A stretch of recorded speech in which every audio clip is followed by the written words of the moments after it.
What's going on, A-Plusers? It's your host, Adam Perez, back once again with a brand new episode review for The Walking Dead, The Ones Who Live, episode number 4. The countdown has, in fact, begun to the finale. We got 2 episodes left, but not before we got through this episode, which was just absolutely incredible. Like, what an episode this was.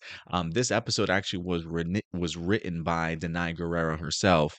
And I think even watching the insider aspect of the episode towards the end, the showrunner said, no, she pretty much show ran this episode herself too. She really did a lot of the direction and had the vision certainly for this particular episode. And the fact that she wanted to go ahead and tackle this episode, I am so glad that she did, man. I had no idea she was as incredible of a writer as she did, as she certainly was. There is something about the idea that this episode truly being just like maybe 40 minutes of just dialogue between two characters just back and forth, and the ability of them to not only have compelling um just words, dialogue, the emotion, and just the incredible acting performance by both Andrew and Denine here to honestly carry this episode on their own. I think just goes to show you just how powerful they are, not only as actors, but just who their characters certainly are also. And they really brought a great dimension to this. Some great action in here too. I absolutely love seeing these two characters just kind of working together, especially towards the end. I mean, look, even towards the end when they're just on their P's and Q's and they're just badassery sort of personified as they're exiting this building. I mean, even seeing them having their lovers quarrel while they're in the middle of like fighting in the hallways and kind of getting trapped, which was a pretty intense sequence also. I mean, you can definitely just see like who these two are when they are in fact together, and it's just always on. They definitely do not miss a beat. But this episode, guys, as I said, was absolutely incredible. It's been a while since a television show or a movie has literally made me cry. I was shedding tears, man, in this. The idea of seeing Rick at the end just finally let go of his fears, break down those mental barriers and those walls that have been holding him back from just being who he is and sort of accepting love again, and being not being afraid to love. I thought was just so impactful, man. It crushed me the moment she asks, "What did they take from you?" and he says, "Carl." Um, and 2 years ago, 3 years ago, I don't know if that would have hit me as hard as it did. Um, but now having a son myself, I can't imagine my life without my son. And the fact that Carl died and Rick still had to continue to live on, and the fact that this season begins with him dreaming of Michonne, you think that that's what he's been dreaming about the whole time, but to come to find out the reason why he's dreaming of Michonne is because he once upon a time dreamed of Carl, and the CRM kept him for such a long time and just broke this man down to the point to where he could no longer see his son again. And I can't even imagine the idea of not even recognizing my son's face, or even memories of him, to be that broken down. Like, there's a part of me that's kind of choking up right now, just kind of talking about just the thought of it alone. And I have always been a fan of father-son relationships. And I love when there are compelling stories told on screen, because I do think us as men need to see those type of stories. So to see who Rick used to be and what he has become because of the fact that he has lost so many people and those that he loved, I think was just so incredibly impactful. It's easy to watch these first 3 episodes and want to kick Rick in the ass for his decisions and the fact that he's changed so much, right? But I think this episode does an amazing job of truly expressing why he's as fearful for losing Michonne and anybody else in his life that he just doesn't want to deal with anymore. Like, I'm really trying not to choke up talking about it, because I think it's just that powerful. And I thought just the writing in this episode was impeccable. Denai literally deserves some sort of Emmy just for this one episode alone. I think is pretty incredible. I mean, again, to be able to take the weight of an episode and literally just have two people really be the main focus of this episode was everything. And while it was the reunion was great, the tension and the buildup has been great all season. This is exactly what these two needed as a couple.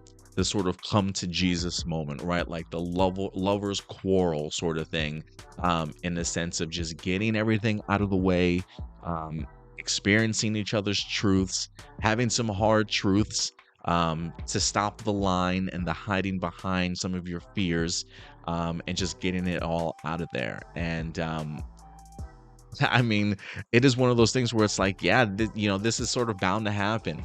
And I love the way that Michonne really handles this situation. The realization that this is not the man that I certainly remember, sort of thing. There's got to be something wrong. I even really love the sequence of when she initially leaves and she's walking down the hallway and then she eventually stops. And I'm thinking to myself, is she thinking about going back? But I don't necessarily think it was even that. I think it was the idea that she was probably kind of surprised that Rick didn't come after her at that time.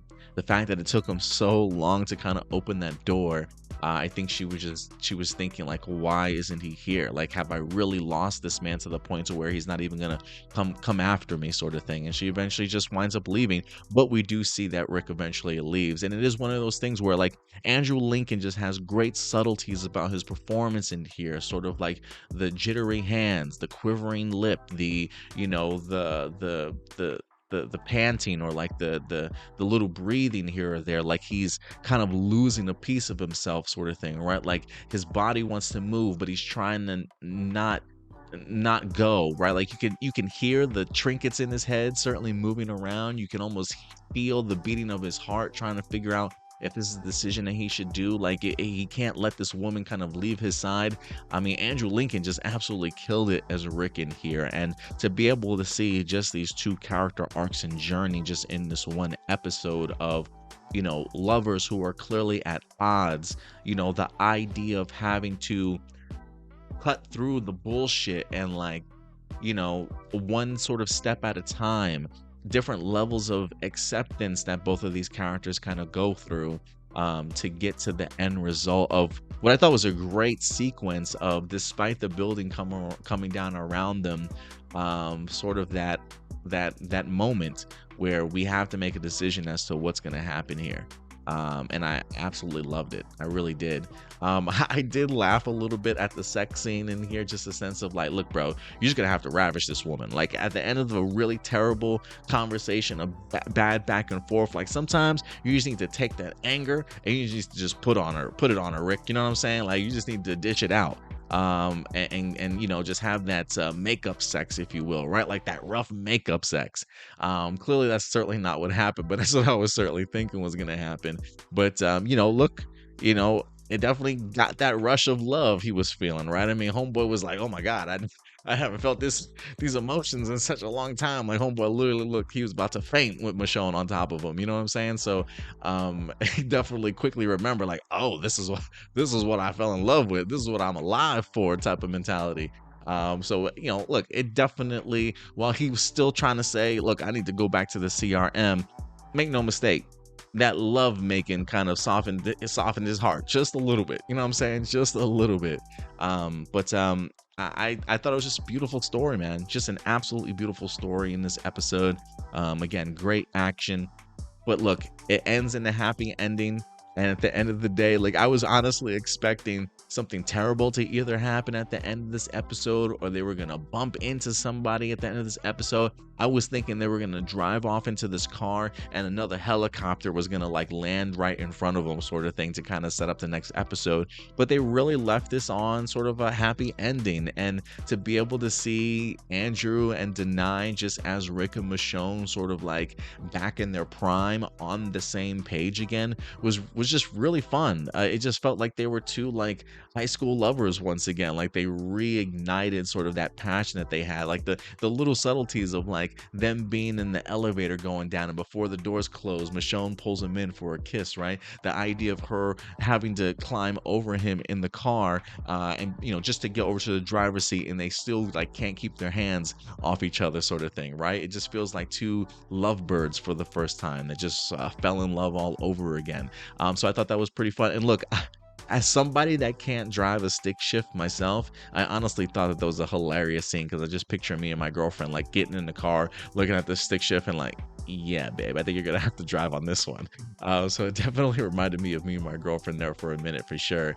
But stellar episode, man, stellar episode. Again, the arguing, the come to Jesus moments. Oh, and how can I possibly forget here? My God, we're 10 minutes in, and I'm just going on the rant about just everything about this episode that I loved, and the fact that Rick has a son. Like, we get the huge reveal in here that they are in fact having an additional kid. That Michonne is in fact has another kid by the name of Rick. I don't know if that's something that they showed in the past Walking Dead series, if they showed her while she was pregnant, sort of thing. The recap simply just showed Judith, so I don't know if that's like a huge realization or a new revelation for everybody that watches this show, that Michonne was in fact pregnant. I guess I got to assume so, because she does mention her bumping into a old friend of hers, kidnapping Judith and some kids, and they had some things going on with Daryl, and the fact that she was 7 months pregnant at the time. So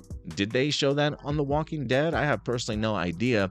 But the fact that that huge revelation is dropped on Rick was startling to me. I had a huge smile on my face. It was just really sad, though, and disappointing to see that he just did not have that excitement for wanting to know about his kid. And, you would think that something like that would certainly make him want to kind of come back home. But again, it just goes to show you the depths and how much they've broken this man, where it's almost like you had to reprogram or deprogram Rick, sort of all over again, to remember exactly who he certainly is. So, look, I don't know if this is going to have a happy ending at the end of this limited series, if this is the closest thing that we're going to get to a happy ending. I don't want Rick to die. I don't want Michonne to certainly die. If anything, I would like to have them end with seeing Judith and RJ at some point in time. So, huge revelation in here. Great performances, great writing. Easily the best episode of this season so far, and I can't wait to see what certainly comes next, man. But look, guys, at the end of the day, these are just simply my A+ opinions. I want to know yours. What did you guys think about episode 4 of The Ones Who Live? Let your thoughts be known in the comment section box below, and we'll definitely go ahead and talk more about it next week. But yeah, let's have more conversation about episode 4 in the comment section box below. But until next time, do me a big favor, y'all. Take care of yourselves, take care of each other, and keep it A+. I'll talk to you guys later. Bye.